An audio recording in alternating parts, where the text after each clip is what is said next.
So అన్న ఇప్పుడు ఈ ఇక్కడ జరుగుతున్నటువంటి బై ఎలక్షన్స్ లో ముందుగా ఎవరు గెలిచే ఛాన్సెస్ ఎక్కువగా కనిపిస్తున్నాయి మీకు ఇక్కడ ఉన్నటువంటి స్థానికులకు?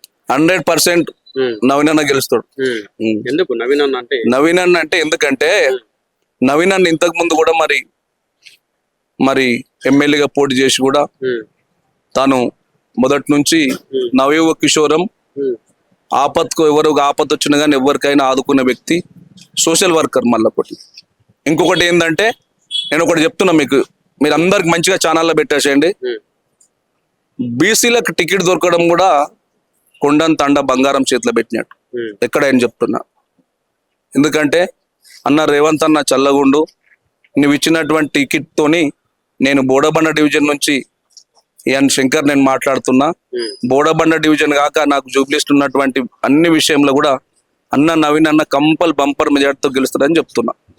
అంటే మరి ఒక పక్క చూసుకుంటే బీఆర్ఎస్ ఉంది, బీజేపీ ఉంది, ఈ ప్రధానమైన పార్టీలే కాకుండా ఇండిపెండెంట్ క్యాండిడేట్స్ ఉన్నారు. ఒక పక్క ఈ రేవంత్ రెడ్డి అవ్వచ్చు, రాహుల్ గాంధీ అవ్వచ్చు, ఎలక్షన్స్ ముందు వచ్చి నిరుద్యోగులకు అండగా నిలుస్తాం, నిరుద్యోగులకు 2 లక్షల జాబ్స్ ఇస్తామని చెప్పి నిరుద్యోగులను వెంట పెట్టుకొని తిరిగారు. ఇప్పుడు అదే నిరుద్యోగులు తిరగబడి ఈ కాంగ్రెస్ ని ఓడగొడతాం, కాంగ్రెస్ కి చిత్తశుద్ధి లేదని చెప్పి కూడా వాళ్ళు ప్రచారం చేస్తా ఉన్నారు. ఏం చెప్తారు మరి? ఒకటి మీరేనండి, రాజకీయ ఎత్తుగడ్డలు ఇప్పటికి నాకు అనుభవం ఉన్నటువంటి వారికి నా సొంతగా చెప్తున్నా, నా ఊరి గ్రామం సంబంధించింది, నేను ఉంటా కానీ నా సొంత గ్రామం చంపించింది రేవంత్ రెడ్డి అన్న గారి ఎగ్జామ్ మన జాబ్స్ ఇవ్వడం వల్ల ఆమె డిప్టీ కలెక్టర్ అయింది. ఒక యాదవ బిడ్డ, మీతో చెప్తున్నా, యాదవ బిడ్డ డిప్టీ కలెక్టర్ అయింది. జాబ్ అప్లికేషన్ అంటే మీరు అన్నట్టు జాబ్ రిలీజ్ చేసినప్పుడల్లా బీఆర్ఎస్ వాళ్ళు కోర్టుకు వెళ్ళడం, వాళ్ళు ఎవరో ఆపరం. మీరు చెప్పండి, మీ న్యూస్ ఛానల్ నుంచి ఒక్కసారి అన్నాం కేసీఆర్ ప్రభుత్వంలో ఒక 2-3 వేలు ఉద్యోగాలు ఇడిచిపెట్టిండా? 9 సంవత్సరాలన్నర 10 సంవత్సరాలన్నర చేసిండు, ఒక జాబ్ అన్ని ఇడిచిపెట్టిండా? ఎక్కడైనా ఫిలప్ అయినాయా? రేవంత్ రెడ్డి వచ్చిన స్టార్టింగ్ లో వచ్చినటువంటి నియామక పత్రాలు ఏవైతే జారీ చేశాడో అవి ఎగ్జామ్స్ అవ్వచ్చు, లేకుంటే అన్ని కూడా ఈ కేసీఆర్ ప్రభుత్వం చేసినాయి కదా? లేదు, కేసీఆర్ ప్రభుత్వం చేసినాయి అని కాదు, ఏమన్నా కొన్ని ఉంటే ఉండొచ్చు, నేను లేమంటలేను కానీ ఎలక్షన్ టైం ముందు వచ్చేది కొన్ని ఉండొచ్చు జీవోలు. కానీ అన్ని రేవంత్ అన్న రెడ్డి ఎక్కడెక్కడ కాలినాయి అన్ని ఆయన ప్రభుత్వం వచ్చినాకనే, December 7 తారీఖు ఫిలప్ అయినాకనే అన్ని ఏ దగ్గర ఉన్నాయి, ఏమున్నాయి, ఎన్ని ఖాళీ ఉన్నాయి అన్ని అని, ఏ విధంగా చట్టపరంగా వెళ్ళాలి, ఏ విధంగా కోర్టులు ఉన్నాయి, అవన్నీ కూడా రిలీజ్ చేయడం జరిగింది. మీరు చూడండి, ఇప్పుడు మాకు పక్కకే అవుతుంది, ఇక్కడ శిల్పరామంలో పెట్టిండు, ఎల్బీ స్టేడియంలో పెట్టిరు. మీ న్యూస్ ఛానల్ ద్వారా నేను కూడా అడుగుతున్నా, ఒక్క కుటుంబంలో 5 మందిని రమ్మన్నాడు, 5 మంది పోయిరా లేదా? మరి 5 మంది రండి అని చెప్పారు. జాబ్లో మనం ఒకవేళ ఇంప్లిమెంట్ పేపర్ అందుకుంటప్పుడు మీకు జాబ్స్ వచ్చిందని మేము ఇవ్వడానికి పోయినప్పుడు ప్రతి బిడ్డకు వచ్చింది. నేను కాంగ్రెస్ ప్రభుత్వం మంచిగా ఉంది, ఇంకా అన్న రేవంత్ అన్న మంచిగా చేస్తాడు. మరి ఇప్పుడు రేవంత్ రెడ్డి ఎలక్షన్స్ ముందు ఏదైతే హామీలు పథకాలు ఇచ్చాడో మరి అవి మీకు ఎంతవరకు అందుతున్నాయి? ప్రజల విషయం పక్కన పెడితే మీరు కూడా ఇక్కడ స్థానికులు కదా, జూబ్లీ స్థానికులు, తెలంగాణ రాష్ట్రంలోనే ఉంటున్నారు కదా. ఆయన ఇచ్చినటువంటి 417 హామీల పథకాలు అవ్వచ్చు, 6 హామీలు అవ్వచ్చు, గ్యారంటీలు, ఇవన్నీ కూడా ఎంతవరకు అమలైనాయి, అసలు అమలైనాయా లేదా ఏంటి? ఒక్క నిమిషం చెప్తా, మీరేనండి. ఒకటి మహాలక్ష్యం పథకం అయితే ఆల్రెడీ ఆర్టీసీ ఇంప్లిమెంట్ అయింది. సన్నబియ్యం ఇస్తా అని చెప్పలేడు అప్పుడు ఎలక్షన్ల మేనిఫెస్టోలో, సన్నబియ్యం ఇస్తుండు. ఇప్పుడు రేవంత్ అన్న ప్రభుత్వం వచ్చి గత December 7 తారీఖు అయితే 2 సంవత్సరాలు అవుతుంది, ఇంకా 3 సంవత్సరాలు ఉంది. ఇప్పుడు సంసారం మనం ఒకవేళ కొత్త సంసారమే కానీ పాత చేస్తే కొన్ని సమస్యలు ఉంటాయి, ఆ సమస్యలని అధిగమించి ఇంకా 3 సంవత్సరాల టైం ఉంది. మరి 3 సంవత్సరాల టైం ఉంది. ఒక నియోజకవర్గం తీసుకోండి, ఇక్కడ సిటీలో అంటే కొద్దిగా జాగాలు ఉండయి, మరి ఎందుకంటే మరి కట్టడానికి జాగాలు ఉండయి. ఇప్పుడు మీరు డిస్ట్రిక్ట్ వైజ్ కూడా ఒకసారి చేయండి, ప్రతి దాంట్లో, ప్రతి ఊర్లో, ప్రతి గ్రామంలో సగం స్లాబ్ వేసి అయినా, సగం పిల్లలు వేసిన అయిన ఇండ్లు ఉన్నాయి. మరి గత ప్రభుత్వంలో కూడా ఇస్తే కూడా బాగుండే కదా. మళ్ళీ ఇంకోటి, గత బీఆర్ఎస్ ప్రభుత్వంలో ఎవ్వరు ఎదగొద్దు, బీసీ బిడ్డ ఎదగొద్దు, ఎస్సీ బిడ్డ ఎదగొద్దు, తర్వాత ఎస్టీ బిడిగొద్దు, గోలు కాస్టోడు గోలు గాయాలి, బలరు కాస్టోడు బలరు గాయాలి. మరి ఎట్లా? ఎన్ని సమస్యలు ఉన్నాయి. కాబట్టి యువకుడు కంపల్సరీ. ఆల్రెడీ రేవంత్ రెడ్డి ఇచ్చినటువంటి రాష్ట్రంలో అవే అమలు అవ్వట్లేదు. మరి ఇక్కడ జూబ్లీస్ లో బై ఎలక్షన్ వచ్చింది, ఈసారి మళ్ళీ కాంగ్రెస్ అభ్యర్థినే గెలిపిస్తే, కాంగ్రెస్ క్యాండిడేట్ కి ఓటేస్తే మళ్ళీ అవి అసలు ఒక్కడనే సరిగ్గా అవ్వట్లేదు. ఈయనను గెలిపించుకుంటే మళ్ళీ ఈయనే ఇక్కడ అభివృద్ధి ఎట్లా చెందుతుంది? ఆల్రెడీ ఇంతకుముందుకు ఉన్నటువంటి బీఆర్ఎస్ క్యాండిడేట్ గోపీనాథ్ వాళ్ళ భార్య సునీతకి ఓటేసి అయిపోతుంది అని కొంతమంది. ఒక నిమిషం, అప్పుడు ఉన్నటువంటి ఎమ్మెల్యే కూడా ఏం చేసిన పనులు ఉన్నటువంటి ఇక్కడ ఉన్నటువంటి నాయకుడు డిప్యూటీ మేయర్ ఉండే అన్న బాబా పసేది.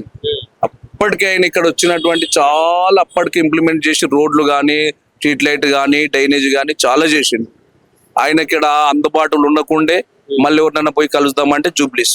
ఇక్కడ ఇంకోటి ఏంటంటే అన్నగారి ప్రభుత్వం పైన ఉంది, రేవంత్ అన్న ప్రభుత్వం. ఇక్కడ స్థానికున్నే కాంగ్రెస్ అభ్యర్థిని నవీనందన్ గెలిపించుకుంటే కూడా మాకు ప్రభుత్వం నుంచి మంచి బెనిఫిట్స్ ఉంటాయి, ప్రజలకు కూడా ఏమన్నా అవకాశం ఉంటుంది. ఒక మోటుగా చెప్తున్నా. నవీన్ యాదవ్ కు ఎందుకు ఓటు వేయాలి, అట్లాగే ఈ కాంగ్రెస్ ప్రభుత్వం గురించి ఏదైనా ఒక పాట రూపంగా చల్లంగుండు నవీనన్న చల్లంగుండు నవీనన్న దిగులు జందకు నవీనన్న మా అన్నగారు దిగులు జందకు నవీనన్న మా అన్నగారు వద్దుల రాజా ముద్దుల కొడక చల్లంగుండు నవీనన్న చల్లంగుండు నవీనన్న దిగులు జందకు భయపడకు గెలిసేది పక్కన్నా గెలిపేది నీదన్నా. జై కాంగ్రెస్. నమస్తే అన్న. నమస్తే అన్న. ఇప్పుడు ఇక్కడ జరుగుతున్నటువంటి జూబ్లీస్ లో బై ఎలక్షన్స్ లో ఇప్పుడు ప్రధానంగా 3 పార్టీలు ఉన్నాయి. అట్లా చూసుకుంటే ఇండిపెండెంట్ గా ఉన్నారు అండ్ నిరుద్యోగులు కూడా కొంతమంది ఉన్నారు. ఎవరికి ఎక్కువ ఓట్లు పడే అవకాశం ఉంది అండ్ మీ సపోర్ట్ ఎవరికి ఉంటుందో ఒకసారి చెప్పండి. కాంగ్రెస్ కి అన్న నవీన్ యాదవ్ 100% 200% గెలుస్తాడు, అది డౌటే లేదు. ఆయన కోటే లేదు ఇక్కడ. ఏదో వేస్ట్ గాలో నిలబెట్టారు. వాళ్ళ భార్యనే కాదు గోపి, సెకండ్ భార్య. ఏం చెప్తారు? ఏదో సానుభూతి అసలు వాళ్ళంతా అంత స్కీమ్ మొత్తం కేటీఆర్ కేసీఆర్ది. ఆమె నిలబెట్టి ఎట్లా గుంజాలని సానుభూతితో, అంతే తప్ప ఆడ ఏం లేదు. ఆడ సానుభూతి లేదు, ఏం లేదు. గెలిచిండు, ఏం చేసిండు అసలు అభివృద్ధి? ఇక్కడ గోపీనాథ్ 2 సార్లు గెలిచిండో 3 సార్లు. అసలు ఏం చేసిండు ఆయన డెవలపింగ్? ఏం చేయలేడు. మళ్ళీ ఏమొచ్చి ఏం చేస్తుంది? అలా మొగడే ఏం చేయలేడు. ఇప్పుడు ఏమొచ్చి ఏం చేస్తుంది? నవీన్ యాదవ్ గెలిచే అభివృద్ధి లోకల్ ఆయన. వీళ్ళు ఎక్కడికైనా వచ్చిన వాళ్ళు లోకల్ ఆయన పుట్టి పెరిగింది. అతనికి చాలా ఉంటది మనసులో చేయాలని కోరిక. ఆయన ఏం లేకున్నా గానీ ఎంతో ముందు ఎన్నో సేవలు చేసాడు.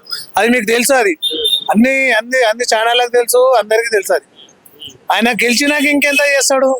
అధికారంలో మరి ఆయన సొంత డబ్బుతో చేసిండు. మరి మీ ఇంట్లో ఎన్ని ఓట్లు ఉన్నాయన్న? మీ ఇంట్లో? మా ఇంట్లో 15 ఓట్లు ఉంటాయండి. మా అన్ని కాంగ్రెస్ కి. నవీన్ యాదవ్ వేరే అసలు బీజేపీకి లేదు. మన ఈ బీఆర్ఎస్ కి అవన్నీ పార్టీ కూడా లేవు, అన్ని కాంగ్రెస్ కి. అన్ని చూసుకున్నాం. కాంగ్రెస్ మరి మాకు అతను మంచి క్యాండిడేట్ అన్న నవీన్ యాదవ్. ఇంకొకటి ఏంటంటే ఇప్పుడు ఇక్కడ నవీన్ యాదవ్ యూస్ ఓటేస్తున్నారా లేకుంటే మరి కాంగ్రెస్ ప్రభుత్వం? రెండు. మా నవీన్ యాదవ్ కూడా మంచి క్యాండిడేట్. అతను సపోర్ట్ చేస్తుండ్రు రేవంత్ సార్. తను చాలా ఆయన ఆలోచించి ఇచ్చిండు అతనికి టికెట్ ఇవ్వాలంటే. ఎంతో మంది ట్రై చేసారు, ఎవరికి ఇవ్వలేడు. నవీన్ కే ఎందుకు ఇచ్చాడు? Local candidate. ఇంకా ఆయన యంగ్ ఉన్నాడు. ఆయన ఇంకా 10 ఏళ్ళు అయినా కానీ మంచిగా చేస్తాడు.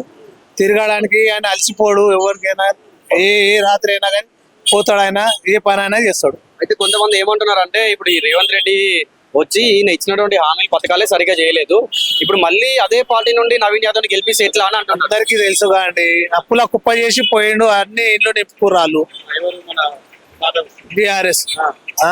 అందరు తెలుసు. మొత్తం ఇల్లు ఫామ్ హౌస్లు కట్టుకోరు వాళ్ళు. మొత్తం ఉన్నదంతా తీసుకొని అదైతే తెలుసు కదా, అందరు పబ్లిక్ లో తెలుసు. ఈమె బిడ్డ ఎట్లా చేసింది? బతుకమ్మ అని మొత్తం కుంటానే లిక్కర్ తయారు చేసింది. ఇవన్నీ తెలిసినాయి. వాళ్ళ పనులు ఏమున్నాయి? సుఖమైన పనులు ఒక్కడు కూడా లేదు. హరీష్ ఒక దిక్కు దొంగనే, ఈమె ఒక దిక్కు దొంగనే. కేటీఆర్ ఉన్నది ఇంకా ముందుకు. ఇంకా అవన్నీ బయట. ఇప్పుడు ఇన్ని రోజులు అంటే ఈ కవిత వీళ్ళ పార్టీలోనే ఉండే ఉన్న రోజులు కూడా ఏవి కూడా బయట పెట్టలేదు, ఏవి కూడా చెప్పలేదు. కొట్లాడుకొని వస్తున్నారు. ఇప్పుడు కొడుకు ఒక దిక్కు. ఎందుకు అయింది? ఇప్పుడు బయటకు వచ్చిన తర్వాత మరి అంటే ఇన్ని రోజులు అంటే వీళ్ళు ఏ కుంభకోణం జరగలేదని అన్నారు. ఇప్పుడు కవిత బయటకు వచ్చిన తర్వాత నిజంగానే బీఆర్ఎస్ హయాంలో కుంభకోణం జరిగింది, దానికి బాధ్యులు కారకులు ఉట్టిగా కాదు కదా. చెయ్యందే దొంగ అవుతాడా? చేసినందుకే కదా అంతా పక్కా అరెస్ట్ అయింది. ఆమె అయిపోయింది వాళ్ళ పనిగా. ఇక వాళ్ళు ఎన్ని సంఘాలు కొట్టుకున్నా లెంగాలు కొట్టుకున్నా కాదు, ఎవరు నమ్మడు ఇప్పుడు. మరి రేవంత్ రెడ్డి పాలన కూడా అంతంత మాత్రంగానే ఉంది. ఆయన కూడా ఇచ్చినవి ఏం అమలు కావట్లేదు. పాలన అంటే మెల్లమెల్లగా చేసుకుంటా పోవాలి. ఇల్లు అలకగానే పందిరి ఏదైనా ఇప్పుడు మెల్లమెల్ల కొత్త సంసారం చేసుకున్నాడు ఒక పొగాన ఏది మెల్లమెల్లగా చేసుకుంటూ వస్తాడు. ఇది కూడా అంతే కదా, సడన్ గా ఒకటేసారి డెవలపింగ్ అంటే కాదు కదా. హామీలు ఇచ్చాడు, ఛాన్స్ ఇవ్వాలి. వచ్చి 2 ఏళ్ళు కూడా కాలేదు కదా, మరి ఒకటేసారి హామీ. సెంట్రల్ అనేది చూస్తే బీజేపీ వాడు వీడు అంతా కుమ్మక్కయ్యారు.